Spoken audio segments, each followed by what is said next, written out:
Apa itu Siratal Mustaqim? Ia adalah sebuah jalan yang akan dilalui oleh semua manusia selepas kiamat. Dan manusia akan dibangkitkan dari kubur dan akan melalui sebuah jalan atau jambatan yang halusnya seperti rambut yang dibelah tujuh. Ada yang akan mengesut menggunakan muka, ada yang menaiki kuda, ada yang berlari dan sebagainya. Jika kita berjaya menyeberangi, maka kita akan dapat nikmat untuk masuk ke dalam syurga.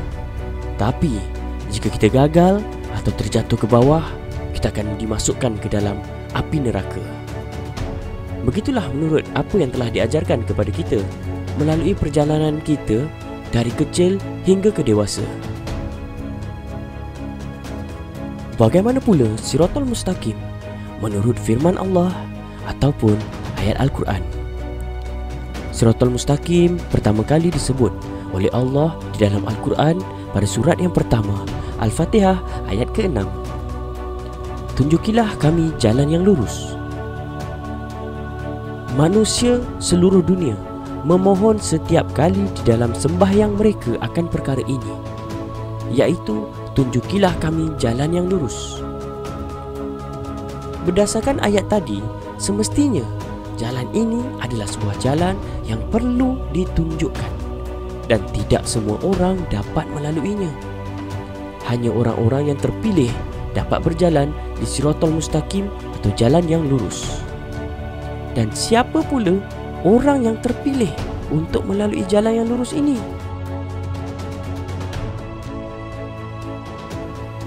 Iaitu jalan orang-orang yang telah Engkau anugerahkan nikmat kepada mereka, bukan jalan mereka yang dimurkai dan bukan pula jalan mereka yang sesat.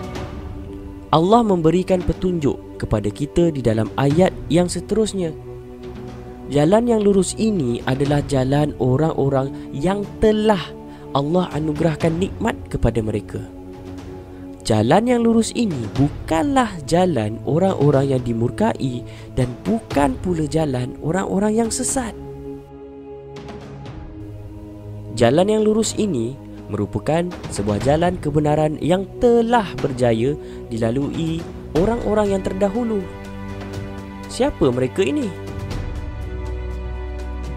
Mari kita lihat lagi firman Allah surat An-Nisa ayat 68 dan 69. Dan pasti kami tunjuki mereka kepada jalan yang lurus. Dan barang siapa yang menaati Allah dan Rasul-Nya, mereka itu akan bersama-sama dengan orang-orang yang dianugerahi nikmat oleh Allah, iaitu Nabi-Nabi, para siddiqin, orang-orang yang mati syahid dan orang-orang soleh. Dan mereka itulah teman yang sebaik-baiknya. Inilah 4 golongan yang disebut di dalam firman Allah yang telah dianugerahi nikmat. Yang pertama tadi, Nabi-Nabi. Yang kedua, para siddiqin. 3, orang-orang yang syahid. 4, orang-orang yang soleh. Maka, ada tak orang yang telah melalui Siratal Mustaqim tersebut? Pastinya sudah ada. Dan ini adalah buktinya. Jika ada yang telah melalui jalan yang lurus, iaitu jalan kebenaran, maka apakah nikmat yang telah mereka perolehi?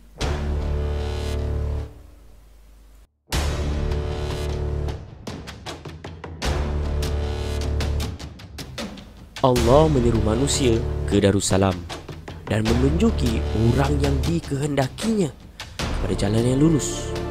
Darussalam adalah tempat yang damai dan sejahtera, ataupun nama lainnya adalah syurga. Inilah yang dianugerahkan kepada orang yang telah ditunjuki kepada jalan yang lurus tersebut.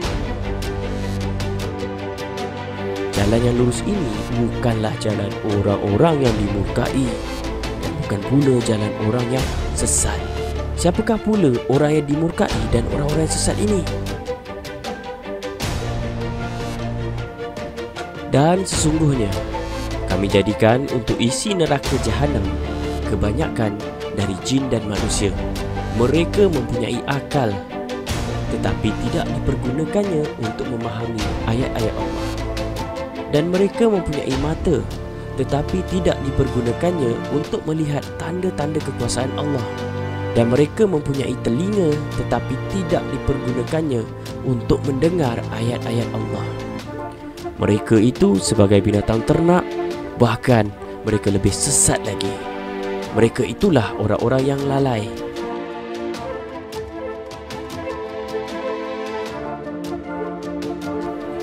Jika kita tidak menggunakan telinga untuk mendengar petunjuk-petunjuk dari firman Allah, tidak menggunakan mata untuk melihat penjelasan-penjelasan di atas muka bumi, dan tidak menggunakan akal untuk menentukan hak dan batil, maka kita termasuk dalam kategori binatang ternak yang lebih sesat dan menjadi orang-orang yang lalai. Maukah kita menjadi isi neraka Jahanam? Apakah yang telah diperbuat oleh Nabi-Nabi, para siddiqin, syuhada dan orang soleh pada suatu ketika dahulu sehingga diberikan nikmat syurga oleh Allah? Dia telah mensyariatkan kamu tentang din apa yang telah diwasiatkannya kepada Nuh, dan apa yang telah kami wahyukan kepadamu, dan apa yang telah kami wasiatkan kepada Ibrahim, Musa dan Isa, iaitu tegakkanlah din dan janganlah kamu berpecah belah tentangnya. Amat berat bagi orang-orang musyrik din yang kamu seru mereka kepadanya. Allah menarik kepada din itu orang yang dikehendakinya, dan memberi petunjuk kepada dinnya orang yang kembali kepadanya. Nabi Nuh, Nabi Ibrahim, Nabi Musa, Nabi Isa dan Nabi Muhammad telah pun berjaya melalui jalan yang Allah seru mereka kepadanya, iaitu jalan Siratal Mustaqim, dengan cara mereka menegakkan din dan dengan tidak menjadi orang-orang musyrik yang berpecah belah. Maka jalan Siratal Mustaqim itu haruslah sama dengan jalan para nabi dan rasul yang terdahulu yang sudah berjaya mendapatkan nikmat Allah. Dan jika kamu menuruti kebanyakan orang-orang yang di muka bumi ini, nescaya mereka akan menyesatkanmu dari jalan Allah. Mereka tidak lain hanyalah mengikuti persangkaan belaka, dan mereka tidak lain hanyalah berdusta terhadap Allah. Jelas di sini, jalan yang dilalui oleh para nabi tersebut bukanlah sebuah jalan yang popular atau jalan yang diikuti oleh kebanyakan manusia. Ianya sebuah jalan yang sangat sukar untuk ditempuhi. Sebuah jalan yang jelas di atas muka bumi yang perlu kita lalui untuk kita mendapatkan anugerah Allah, iaitu Darussalam. Maka kembalilah kepada Allah melalui Al-Quran. Teruskan menonton